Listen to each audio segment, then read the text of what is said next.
Ram Ram coders, मुझे उम्मीद है आप सब बहुत अच्छे होंगे। अगर आपको आपके डीएसए से रिलेटेड प्लेसमेंट और इंटर्नशिप प्रिपरेशन में दिक्कत आ रही है, then you can check out our complete placement and internship preparation course. Link for it is in the description box.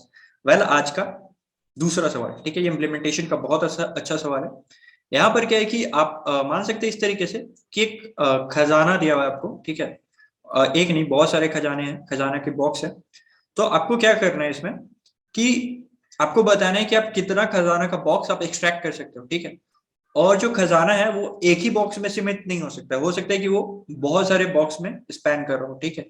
तो अगर आप सभी बॉक्स को डिग कर सकते हो तो आप वो खजाना निकाल सकते हो। अगर आप उससे जुड़े हुए किसी भी पार्ट को अगर आप डिग नहीं कर पा रहे हो तो आप उस खजाने को एक्सट्रैक्ट नहीं कर सकते, ठीक है। तो एक बार बात करते हैं किस तरीके से एग्जाम्पल दिया हुआ है। तो यहाँ पर अगर आप देखें तो यहाँ पर ये वाला जो खजाना है वो एक ही बॉक्स में सीमित है, मतलब रेड वाला जो भी खजाना है, ट्रेजर है, ठीक है। अगर आप ये ब्लू वाले ट्रेजर की बात करें तो ये दो बॉक्स में स्पैन कर रहा है, ठीक है। अब आप कौन कौन से बॉक्स को डिक कर सकते हो? आप इस बॉक्स को डिक कर सकते हो, ठीक है।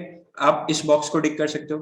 तो आपको बताना है कि एंड में आप किस किस खजाने को आप निकाल सकते हो। मैंने यहां से लिया है, ठीक है। वेल, तो आप देखो, इस रेड वाले खजाने से रिलेटेड सारे बॉक्स को मैंने डिक कर दिया, मतलब एक ही बॉक्स था उसको मैंने डिक कर दिया, तो मैं इसको तो एक्सट्रैक्ट कर सकता हूँ, ठीक है। अब मैं ब्लू वाले से रिलेटेड कितने खजाने, ब्लू वाले ट्रेजर से रिलेटेड क्या मैं सारे बॉक्सेस को डिक कर पा रहा हूँ? वेल, मैं इसको तो डिक कर पा रहा हूँ पर मैं इसको डिक नहीं कर पा रहा हूँ, ठीक है। तो मैं इसको एक्सट्रैक्ट नहीं कर सकता। एक अधूरा, मतलब कुछ भी एक रह जाएगा ना बॉक्स जिसको आप डिक नहीं कर सकते, तो मतलब कि आप उस खजाने को एक्सट्रैक्ट नहीं कर सकते, ठीक है। तो क्योंकि आपने इसको एक्सट्रैक्ट डिग नहीं किया है तो आप इस खजाने को पूरा एक्सट्रैक्ट नहीं कर सकते।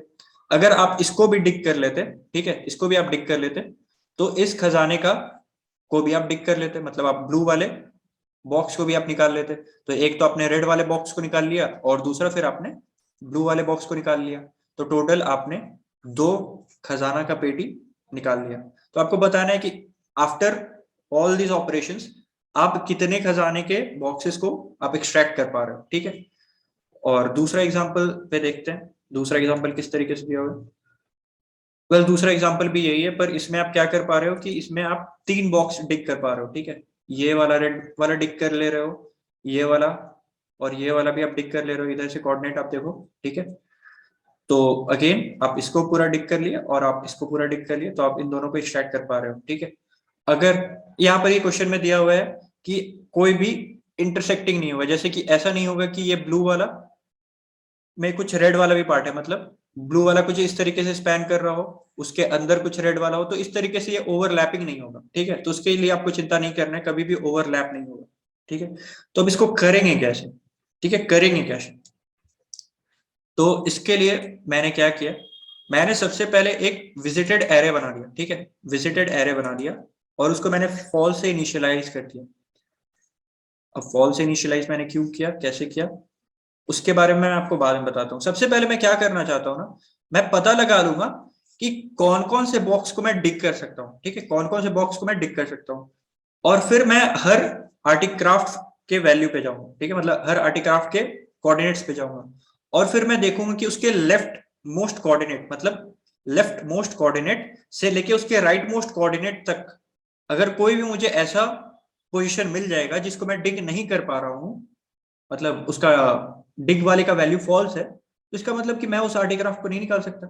बस अगर कभी भी मुझे ऐसा मिल गया तो फिर मैं वहां से ब्रेकआउट कर जाऊंगा कि मैं उस आर्टिग्राफ को नहीं निकाल पा रहा हूँ। फिर मैं दूसरे आर्टिग्राफ पे जाऊंगा, फिर देखूंगा कि क्या उसके लेफ्ट स्पैन से लेके राइट स्पैन तक के सभी कोऑर्डिनेट को मैं डिग आउट कर पा रहा हूँ क्या। अगर मैं ऐसा कर पा रहा हूँ तो मैं उस आर्टिग्राफ को ऐड कर लूंगा कि हाँ भाई, मैं इस आर्टिग्राफ को निकाल पा रहा हूँ। फिर मैं चला जाऊंगा अगले आर्टिग्राफ के पास, ठीक है। तो सबसे पहले मैं एक विजिटेड एरे बना लेता हूँ और सबको इनिशियलाइज कर देता हूँ false, false, false, false, false, ठीक है। अब मैं उसमें से जो जो बॉक्स को मैं विजिट कर सकता हूँ, मतलब डिक कर सकता हूँ ना, मैं उनको विजिटेड ट्रू कर देता हूँ। जैसे कि मैं इस बॉक्स को डिक कर सकता हूँ, इस बॉक्स को डिक कर सकता हूँ, तो इसको ट्रू कर देता हूँ फॉल्स हटा के। इसको भी मैं डिक कर सकता हूँ 0 1 और 1 1, तो इन दोनों को भी मैं ट्रू कर देता हूँ विजिटेड को, ठीक है। तो इस तरीके से हो गया। बस अब यही बॉक्स मेरा फॉल्स बचा है। अब मैं क्या करूंगा, मैं आर्टिक्राफ्ट वाले एरे में जाऊंगा, ठीक है। अब मैं इसके लेफ्ट स्पैन से लेके राइट स्पैन तक इटरेट करूंगा। अब लेफ्ट स्पैन मुझे कहाँ से पता चलेगा, तो मेरा जो इनिशियल दिया हुआ है ये आपका लेफ्ट मोस्ट एरे का दिया हुआ है, तो इसका इनिशियल एक्स हो जाएगा आपका स्टार्टिंग आई का, मतलब जहां से आपको शुरुआत करना है, और इसका जो राइट मोस्ट का है एक्स, वो आपका हो जाएगा इसका एंड पॉइंट, कहां से लेकर आपको मतलब रो में कहां से बिगिन करना है और कहां से एंड करना है। रो का बिगिन आपको पता चलेगा इससे, जो इनिशियल कोऑर्डिनेट है x1 y1, तो इससे आपको पता चल जाएगा रो का बिगिन आपको कहां से करना है, और x2 y2 से पता चल जाएगा कि आपको रो को एंड कहां तक करना है, ठीक है। और इसी तरीके से आपको कॉलम के बारे में पता चल जाएगी, कॉलम आपको कहां से स्टार्ट करना है और कॉलम आपको एंड कहां से करना है। तो ये टोटल आपको एक n क्रॉस n का ग्रिड मिल जाएगा। अब आप इस n क्रॉस n के ग्रिड में आप इटरेट करो, जैसे कि यहाँ पर आप देख सकते हो ये 0 0 0 0, तो मतलब आप 0 से स्टार्ट करके 0 पे एंड करना है। तो मैं इसके पूरे ग्रिड को इटरेट करूंगा, और क्योंकि एक ही बॉक्स है तो यहाँ पर तो मुझे ट्रू मिल गया, कोई बात नहीं, मैं एक फ्लैग बना लूंगा। अगर फ्लैग मुझे कहीं पर भी फॉल्स मिल जाएगा तो मैं फ्लैग को फॉल्स कर दूंगा, पर यहाँ पर तो कभी भी ऐसा मुझे बॉक्स मिला नहीं जिसको मैं डिग अप नहीं कर सकता, तो ठीक है। कोई बात नहीं, मैं यहाँ से ब्रेकआउट कर जाऊंगा इस पूरे सब ग्रिड को इटरेट करने के बाद, क्योंकि अभी तक मेरा फॉल्स नहीं हुआ है, इसका मतलब मैं इस आर्टिग्राफ को इंक्लूड कर सकता हूँ, ठीक है। तो इसके लिए मैं काउंट का वैल्यू बढ़ा दूंगा, काउंट का वैल्यू जो इनिशियली 0 था अब हो जाएगा 1। अब अगेन मैं इस सब ग्रिड में जाऊंगा, मतलब इस आर्टिक्राफ्ट के सब ग्रिड में जाऊंगा। इसके लिए मुझे बिगिन कहां से करना है, 0 से लेके x को वैल्यू कहां से वेरी करेगा, 0 से लेके 1 तक। y कोऑर्डिनेट कहां से कहां तक वेरी करना है मुझे सब ग्रिड का, 1 से लेके 1 तक में, ठीक है। तो मतलब इसी रो में चेक करूंगा मैं। अब मैं सभी सेल को एक एक करके इस ग्रिड पे चेक करूंगा, क्योंकि यहाँ पर भी अगेन आप देख सकते हो कि सभी ट्रू ही हैं, तो मैं कहीं से ब्रेकआउट नहीं करूंगा। जो पहला वाला क्वेश्चन था उसमें आप इसको विजिट नहीं कर पा रहे थे, ठीक है, तो यहाँ पर आपको फॉल्स आपका ऑलरेडी था, ठीक है। तो जहां पर भी आपको फॉल्स मिला आप वहां से ब्रेकआउट कर जाओगे अपने जो भी फ्लैग आपने बनाया उसको फॉल्स करते हुए। तो इससे आपको पता चल जाएगा कि क्या हो गया, कि आप कोई ऐसा सेल पे चले गए जिसको आप ऑलरेडी डिग आउट नहीं कर पा रहे थे, तो वहां से आप इसका काउंट का वैल्यू फिर नहीं बढ़ाओगे, ठीक है। तो बस यही इंट्यूशन था, यही चीज था कि आपको सबसे पहले जितने भी आप डिग कर सकते हो उनको आप मार्क कर लो, और फिर आर्टिक्राफ्ट के सभी कोऑर्डिनेट्स को आप इटरेट करो। अगर आप उसके सभी कोऑर्डिनेट को, सभी सब ग्रिड को आप ऑलरेडी डिग कर सकते हो, तो आप काउंट बढ़ा लोगे कि ठीक है इस आर्टिक्राफ्ट को मैं निकाल सकता हूँ। अगर कोई भी ऐसा मिल जाता है जिसको आप डिग नहीं कर पा रहे हो तो वहां से आप ब्रेकआउट कर जाओगे कि मैं इसको नहीं निकाल सकता पूरा का पूरा। तो बस इसको अब किस तरीके से मैंने कोड में इंप्लीमेंट किया एक बार उसको मैं दिखा देता हूँ, आपको अच्छे से क्लियर हो जाएगा, ठीक है।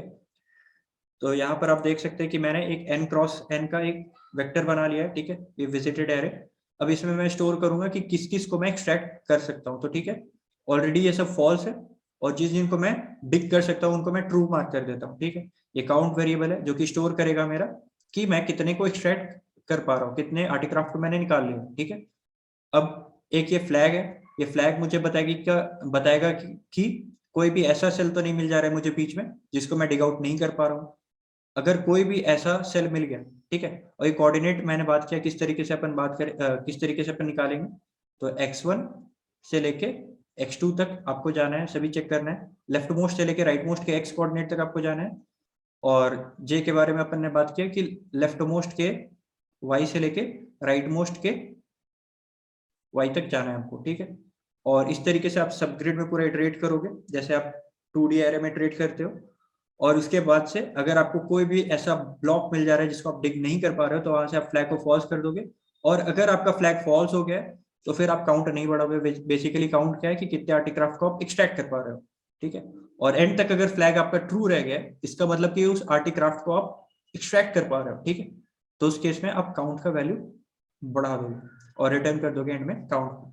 तो मुझे उम्मीद है आपको समझ में आया होगा। अगर कोई डाउट बचा इसके बाद भी तो आप कमेंट सेक्शन पे आ सकते हैं या फिर हमारे सोशल मीडिया पेजेस से जुड़ सकते हैं। We are always there to help you. That's it for now, thank you.